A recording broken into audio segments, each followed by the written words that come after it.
Olá, bem-vindo ao panorama desta quinta-feira, 11 de fevereiro.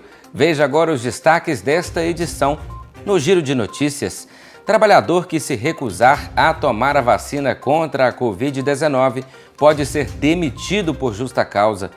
Polícia Militar de Minas Gerais lança campanha educativa para evitar aglomerações no Carnaval.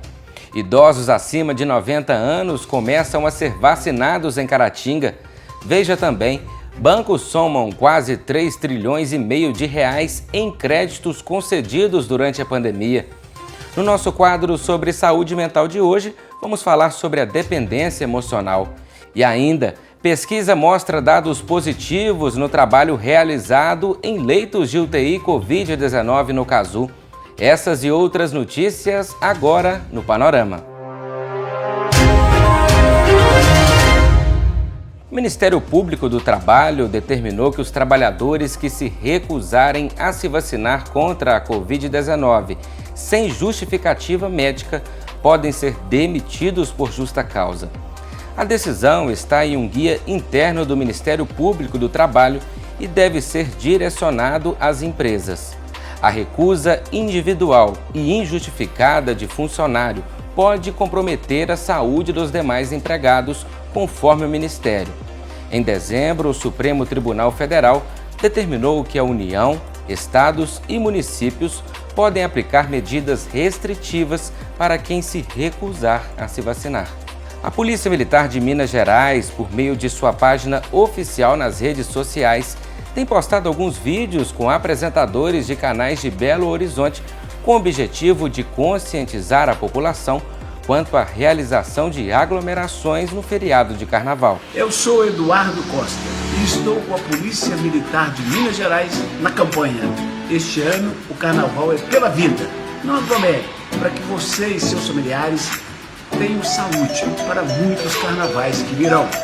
Olá, eu sou a repórter Etel Corrêa da TV Alterosa e estou com a Polícia Militar de Minas na campanha Este Ano o Carnaval é pela Vida. Por isso, não aglomere, para que você e os seus familiares possam ter muitos outros carnavais. Então vamos combinar? Esse ano a única máscara que a gente vai usar é essa aqui, que protege contra o coronavírus. Tá falado?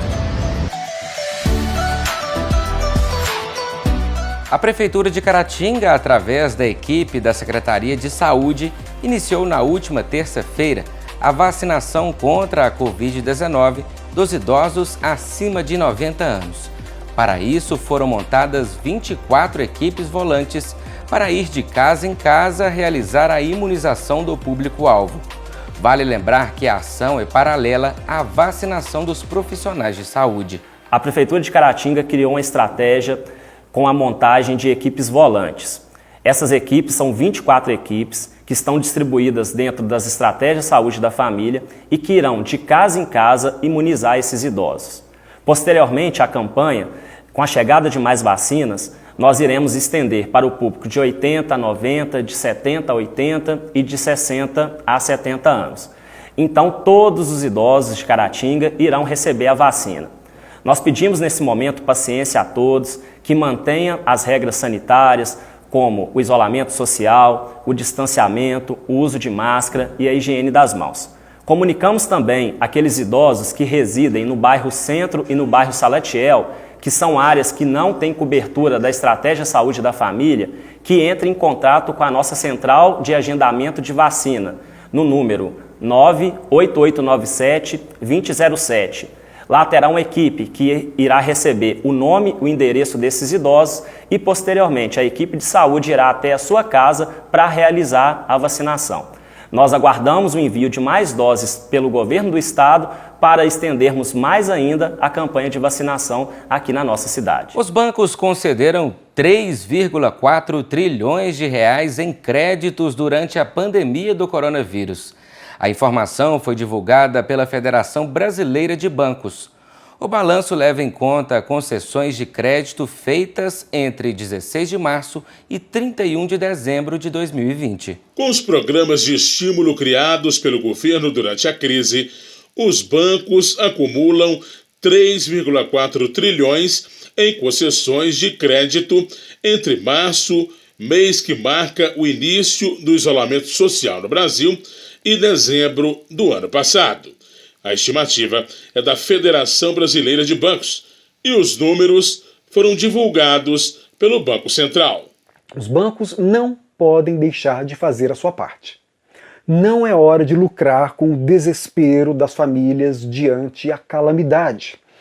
Que seja por autorregulamentação, que seja por determinação governamental ou decisão judicial, mas os bancos devem parar agora de cobrar mensalidades das prestações, dos empréstimos das pessoas endividadas e interromper imediatamente a cobrança diária de juros antes que as famílias entrem em colapso.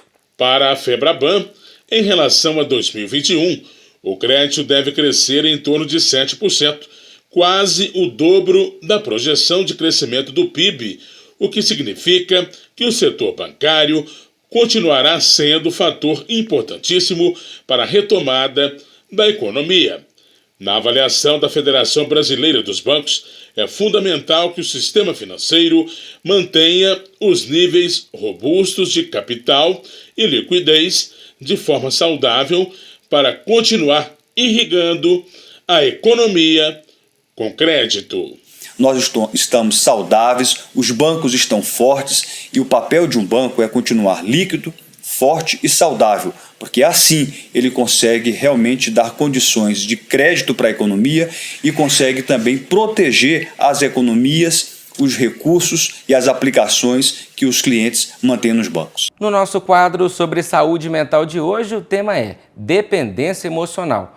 A psicóloga Cristine Nassif vai trazer mais detalhes sobre esse assunto. Acompanhe. Quando a gente fala de dependência emocional, a gente fala de relações interpessoais, de forma de se relacionar muito disfuncional, né? Principalmente nas relações afetivas. Quando a gente fala em relacionamento, espera-se que esse relacionamento ele seja equilibrado, né? Que ele possa nos trazer bem-estar, satisfação, um nível emocional equilibrado. E as pessoas que apresentam essa dependência afetiva, elas apresentam também uma insegurança emocional. Na verdade, uma insegurança quase geral na relação com o outro. Normalmente, essa insegurança, essa dependência emocional, ela vem muito da origem, lá da infância, né, dos vínculos que nós estabelecemos com os nossos cuidadores, a forma como que fomos criados, né, no sentido de receber apoio, atenção, o carinho, a segurança. E as pessoas normalmente que apresentam essa dependência emocional, elas não têm a segurança no relacionamento com o outro. Elas se submetem muito a todo um processo ruim, com medo de ficar sozinha, né? Ela sempre está preocupada com a aprovação do outro, o que o outro vai pensar, o que o outro vai dizer. E quando ela está muito preocupada com essa aprovação, ela faz de tudo para agradar. Por isso que a gente fala dessa submissão a algumas solicitações, né? Ela apresenta essa insegurança toda, faz com que ela tenha esses comportamentos assim, de submissão, de aceitação, de pedidos que não são adequados. Normalmente as pessoas se relacionam nesse relacionamento que a gente fala que é um relacionamento abusivo. A pessoa, né, o abusador que a gente vai dizer, ele vai cortando, ele vai tirando a rede social de apoio que essa pessoa tem. Então ele começa a proibir andar com uma amiga, né, ou com um amigo, porque acha que ele não gosta, que é prejudicial. Ele vai proibindo o próprio relacionamento entre a família. Em muitos casos, até no próprio trabalho, a pessoa não deixa mais, né, o parceiro trabalhar, ou seja, a pessoa vai ficando cada vez mais dependente, né, sozinha, insegura, né, totalmente sem autonomia, porque ela recebe críticas também, né, umas críticas pejorativas. Então, o que acontece? O ciúmes excessivo. Então, isso tudo vai minando, né, vai tirando a confiança, a autonomia da pessoa, e ela vai cada vez mais dependendo desse parceiro, dependendo afetivamente. Muitas vezes a dependência nem é financeira, né? É uma dependência realmente afetiva. Ela se sente insegura e com medo de ficar sozinha. O que a gente precisa pensar? Esses relacionamentos, a pessoa que está dentro dele não é simples ela perceber, né? Quem está de fora consegue ver isso com mais clareza. Mas o que realmente a pessoa precisa? A partir do momento que esse relacionamento não está bom, está trazendo prejuízo e sofrimento, ela precisa trabalhar essas questões. E normalmente como que se faz? A primeira coisa, né, a gente sempre fala aí dentro do processo psicoterapêutico, o autoconhecimento, que é muito importante, fortalecer a autoestima e a segurança, para que ela possa lidar com essas situações de uma forma diferente. Porque quando a gente sai desse relacionamento, normalmente as pessoas acabam envolvendo com uma outra situação assim. Já, como eu disse, o vínculo vem lá da infância. Então isso precisa ser olhado com carinho e, quando necessário, realmente procurar uma ajuda profissional. Chegou a hora de conferir os detalhes sobre a previsão do tempo aqui no Panorama. A sexta-feira em Caratinga deve ser de sol com aumento de nuvens pela manhã, pancadas de chuva à tarde e à noite. Mínima 18 e a máxima de 30 graus. Amanhã em Vargem Alegre, a nebulosidade aumenta pela manhã, com chuvas à tarde e à noite. A temperatura pode variar entre 21 e 33 graus. Em Inhapim, previsão de sol com aumento de nuvens e chuvas rápidas no fim do dia. A mínima é 17 e a máxima 29. Uma pesquisa recém-publicada na revista científica The Lancet Respiratory Medicine apresentou índices de mortalidade por Covid-19 medidos em leitos de UTIs. Baseado nessa pesquisa, o Casu Hospital Irmã Denise apresenta números menores que a média nacional. Conhecimento, tecnologia e humanização. Esse tem sido o tripé do diferencial do Casu Hospital Irmã Denise, mantido pela FUNEC no tratamento de pacientes acometidos pela Covid-19. E o resultado não poderia ser outro. No Casu, o índice de mortalidade de pacientes infectados pelo coronavírus internados em unidades de terapia intensiva tem sido 30% menor que a média nacional e de cerca de 20% em relação à média da região sudeste. Este é um resultado muito importante para a saúde da nossa região. O diretor clínico do Casu, Dr. Diogo Pena, falou do sentimento em relação ao trabalho de excelência realizado pela equipe multidisciplinar do Casu e que é confirmado com os dados da pesquisa. É muito confortante para a gente saber que as pessoas que precisam vir para aqui, nós temos todos os recursos preconizados pela complexidade de serviço que a gente oferece e até mesmo além, né? Nós temos diversos aparatos aí de hemodiálise, serviço de imagem avançado, né? Para a gente estar trabalhando de uma forma de intervir precocemente, né, nas principais complicações de que o Covid tem. Todos os nossos pacientes aqui têm e tiveram tudo que é preconizado pela ciência, né? A competência profissional que nós temos, não só dos médicos, mas dos enfermeiros, fisioterapeutas, nutricionistas, fonoaudiólogos, farmacêuticos, né? Isso tudo contribui de nos dar essa alegria de ter esses bons números, né? O Casu Hospital Irmã Denise oferece toda a infraestrutura que impacta diretamente na experiência e qualidade de vida de seus usuários. O hospital também conta com uma equipe multidisciplinar que não mede esforços para garantir que a estadia do paciente seja a mais agradável possível, sempre com foco na sua recuperação.